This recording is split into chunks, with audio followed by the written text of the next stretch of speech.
There's absolutely no dumb questions. So yeah, go ahead. You ask the questions and I'll try to answer them.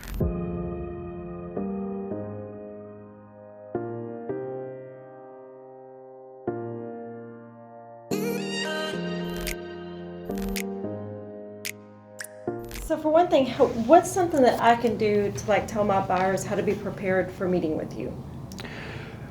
Great question. So I think the big opportunity for you is to set them up for success in how you communicate with them and how you make that handoff, right? So a lot of times we're a barrier to entry, the wall's up, and you got to be really good at just breaking that down and saying, oh my God, no, Team Bob Mortgage, they're awesome.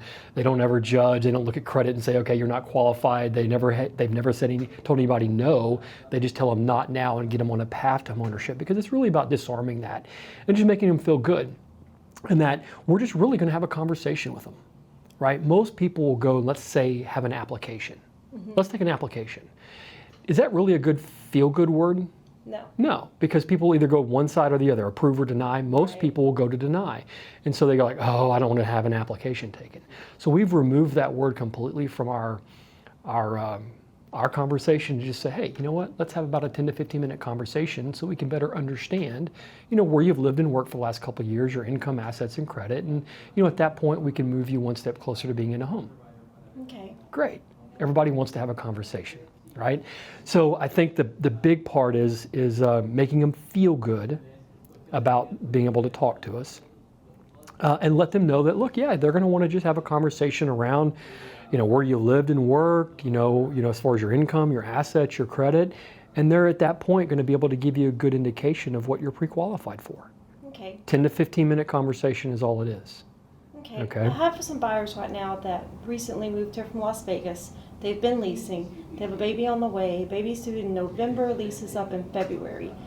She's wanted me to take her to see 1,000 houses, but she will not go get pre-approved. She's like, well, I just got a raise, and I want to give time for that to kind of settle in, so that'll reflect on my income. And my husband, I'm not really sure if he has that great credit. I'm like, well, we need to find this out so we're not just wasting time looking at pretty houses, Yep. So I'm trying to really push her into, if you're going to do it, let's go do it. You need to control the buyer and say, look, I would love to be able to show you the 1,000 homes that you want to look at. However, it's not in anyone's best interest that we go down that path until we know with high level of certainty that this is the home, one, you're qualified for, two, that you want to even pay for. Sometimes you're qualified for a whole lot more, but the reality is when you break it all down, you really don't even want to pay the payment for the house that you're looking for. So I think that's the first place that we have to start. And I'll be more than happy to show you the homes, but then I'm going to start narrowing it down based on what your price point is, what you want to pay monthly and out of pocket.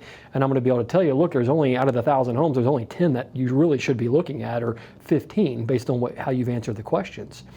But I think, one, that's it. Two, yes, you should always make sure that you're on the right path to homeownership. Whether you're buying in 60 days, you're buying in 6 months, they may feel they're either on the right path or they may not know they're on the right path, and we're the only ones that can tell them, you know what, you are on the right path. Or, no, I know you got a raise, but the raise that you got is 80% of it's in commission income that you've never received before. Therefore, that's not really a raise in our world. Right. You only got a little small bump in your salary or your hourly wage. And so what they think is a raise may not necessarily be a raise here. And that's why you want to have them at least talk to us so we can, educate them. Right. Now, when you look at credit, right? We look at credit, that's good for 120 days. And then we have to re-pull the credit after that. Now, we don't necessarily just have to go in and re-pull it again.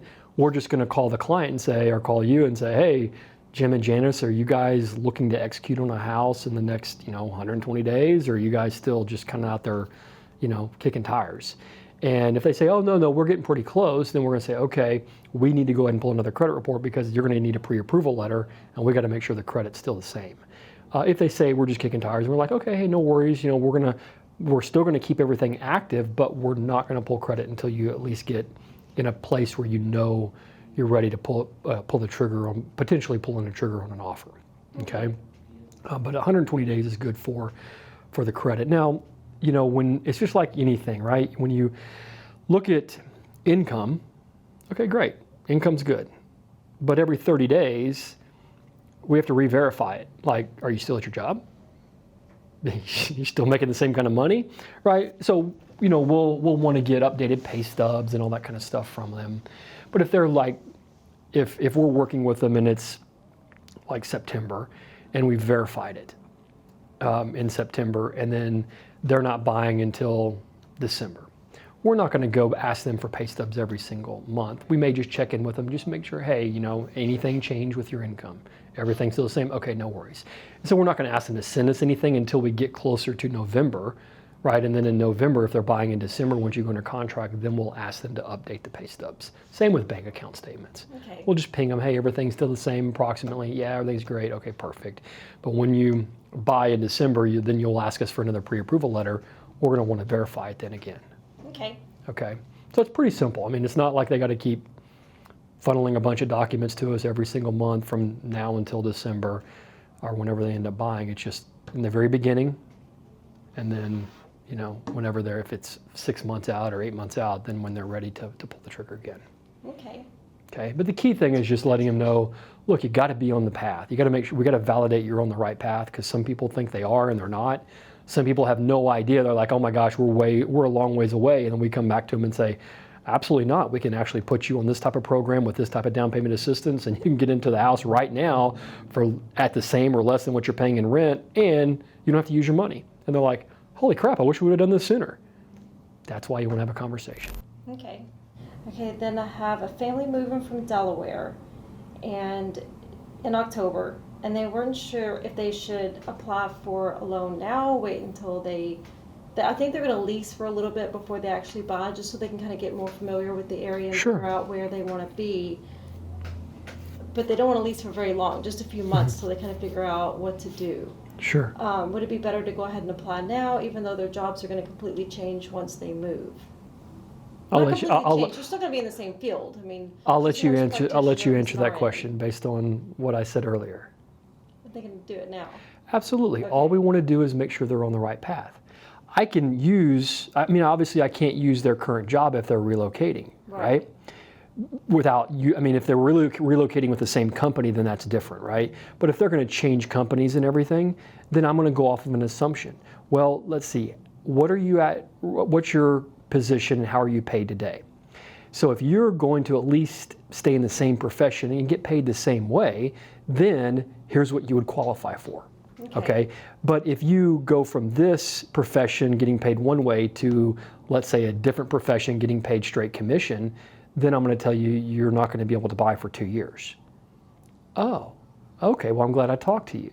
And then maybe they change their mind on what their relocation path is going to look like, and maybe changing and staying in the same industry. So that's why it's just always important. If the why is big enough to owning a home, they may change some of that so they can actually own the home, or make those necessary adjustments. They're aiming well below what they could technically afford and qualify for, because they just want to stay in it for a couple of years and then use that as a lease property and Sure. get their dream home. So, Yeah, absolutely. So it's just, again, it goes back to just having a conversation to make sure we're on the right path, so that way when they're ready to pull the trigger to move here, to accept a job, and then buy a house in February, they're good. Okay.